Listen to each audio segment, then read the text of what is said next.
People's academy എന്ന് നമ്മൾ നോക്കുന്നത് വെബ്കോ LDC. ഇനി അടുത്ത് വരുന്ന ഒരു പ്രധാനപ്പെട്ട എക്സാം ആണ് വെബ്കോ LDC. വെബ്കോ LDCയുമായി ബന്ധപ്പെട്ട പ്രീവിയസ് ഇയർ ചോദ്യം 136/2016 9 ചോദ്യങ്ങളാണ് നമ്മൾ ഈ വീഡിയോയിലൂടെ നോക്കാൻ പോകുന്നത്. ഓക്കെ, അപ്പൊ ആദ്യത്തെ ചോദ്യത്തിലേക്ക് പോകാം. ഇന്ത്യയിലെ സൈക്കിൾ സിറ്റി എന്നറിയപ്പെടുന്ന സ്ഥലം ഏത് എന്നാണ് ചോദ്യം. നിങ്ങൾക്ക് ഉത്തരം കിട്ടിക്കാണും.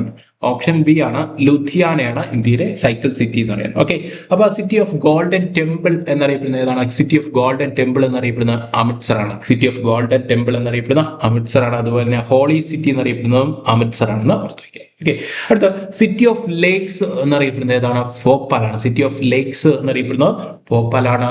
മാഞ്ചസ്റ്റർ ഓഫ് ഇന്ത്യ എന്നറിയപ്പെടുന്നത് അഹമ്മദാബാദാണ്. ഓക്കെ, ഇപ്പൊ 4 ഓപ്ഷൻ നിങ്ങൾക്ക് മനസ്സിലായി കാണും. അടുത്ത ചോദ്യം, രണ്ടാമത്തെ ചോദ്യം, ദേവി ചന്ദ്രഗുപ്ത എന്ന ഗ്രന്ഥത്തിന്റെ കർത്താവ് ആര് എന്നാണ് ചോദ്യം. ഓപ്ഷൻ എ ആണ് ഉത്തരം, വിശാഖദത്തൻ. ഓക്കെ, ആരാണ്? വിശാഖദത്തൻ. മറന്നു വരുന്നത് വിശാഖദത്തനാണ്.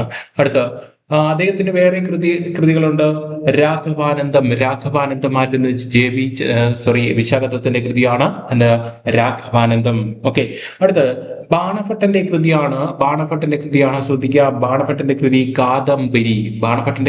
കാദംബരി. ഓക്കെ, അടുത്ത അമരസിംഹന്റെ കൃതി അറിയാം. അമരസിംഹന്റെ അമരകോശം എന്ന കൃതി ആരുടെ വെച്ചാൽ അമരസിംഹനാണ്. ഓക്കെ, ആര്യഭട്ടന്റെ കൃതി ആര്യഭട്ടീയം എന്ന കൃതി ആരുടെ വെച്ചാൽ ആര്യഭട്ടന്റെ കൃതിയാണെന്ന് ഓർത്തിരിക്കുക. അടുത്ത ചോദ്യം, മൂന്നാമത്തെ ചോദ്യം, ആധുനിക തിരുവിതാംകൂറിൽ ഏറ്റവും കൂടുതൽ കാലം ഭരിച്ച രാജാവ് ആര് എന്നാണ് ചോദ്യം. സിമ്പിൾ ചോദ്യമാണ്, സ്ഥിരമായിട്ട് ചോദിക്കുന്ന ചോദ്യം. ഏതാ ഉത്തരം? ഓപ്ഷൻ സി ആണ്, ധർമ്മരാജ. ഓക്കെ, ധർമ്മരാജാവാണ് തിരുവിതാംകൂറിൽ ഏറ്റവും കൂടുതൽ കാലം ഭരിച്ച രാജാവ് എന്നറിയപ്പെടുന്നത്. അപ്പോൾ ശ്രീ ചിത്തിര തിരുനാളുമായി ബന്ധപ്പെട്ട് ഏറ്റവും കൂടുതൽ തവണ ചോദിക്കുന്നത് എന്താണ്? ക്ഷേത്രപ്രവേശന വിളംബരം ആരുമായി ബന്ധപ്പെട്ടിരിക്കുന്നു? ശ്രീ ചിത്തിര തിരുനാളിനുമായി ബന്ധപ്പെട്ടിരിക്കുന്നു. ഓക്കെ, അടുത്ത ഉത്രം തിരുനാളിനെ നോക്കിയാൽ എന്താ മനസ്സിലാവുക?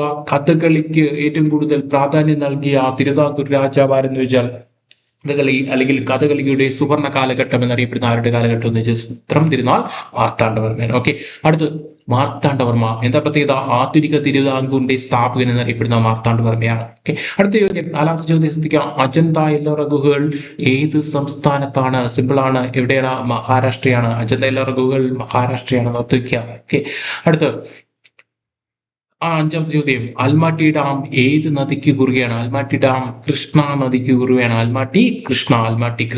അടുത്ത് ആറാമത്തെ ചോദ്യം, 2015 എഴുത്തച്ഛൻ പുരസ്കാരമാണ് ചോദിക്കുന്നത്. നമുക്കത് പഠിക്കേണ്ട ആവശ്യമില്ല. എന്നാൽ നമുക്ക് പഠിക്കേണ്ടത് 2024 എഴുത്തച്ഛൻ പുരസ്കാരം പഠിക്കണം. 2024 എഴുത്തച്ഛൻ പുരസ്കാരം ആർക്കാണ്ട് കിട്ടി? 2024 NS മാധവൻ. ആർക്കാണ്?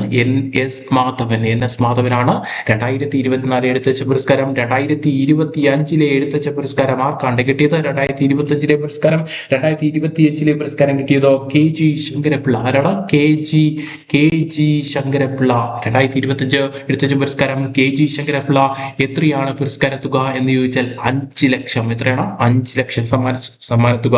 ആദ്യമായി എഴുത്തച്ഛൻ പുരസ്കാരം കൊടുത്തു തുടങ്ങിയ വർഷം 1993 ആദ്യമായി എഴുത്തച്ഛൻ പുരസ്കാരം കൊടുത്തു തുടങ്ങിയതോ. ഖാനാപക്ഷി. അടുത്ത ചോദ്യത്തിലേക്ക് പോകാം. ഖാനാപക്ഷി സംഗീതം സ്ഥിതി ചെയ്യുന്ന സംസ്ഥാനം ഏത്? ഓപ്ഷൻ ബി ആണ്, രാജസ്ഥാൻ. രാജസ്ഥാൻ. അടുത്ത ചോദ്യം, എട്ടാമത്തെ ചോദ്യം, ഗാന്ധിജിയുടെ ആത്മകഥ ഇംഗ്ലീഷിലേക്ക് വിവർത്തനം ചെയ്തതാര്? ഓപ്ഷൻ സി ആണ് ഉത്തരം, മഹാദേവ ദേശായി. മറന്നു വരുന്നത് മഹാദേവ ദേശായി. ഒൻപതാമത്തെ ചോദ്യം, ₹1 ഒഴികെയുള്ള മറ്റെല്ലാ നോട്ടുകളിലും ഒപ്പിടുന്നത് ആരാണ്? Reserve bank governor. Okay, RBI governor. Reserve bank നിലവിൽ വന്ന വർഷം എന്താണ്? 1935 ഏപ്രിൽ 1. 1935 ഏപ്രിൽ 1. മറന്നു വരുന്നത് ആസ്ഥാനം എവിടെ? ആസ്ഥാനം മുംബൈ. ഓക്കെ, എവിടെയാണ്? മുംബൈ. ആസ്ഥാനം എവിടെയാണ്? മുംബൈ ആണെന്ന് ഓർത്തിരിക്കുക.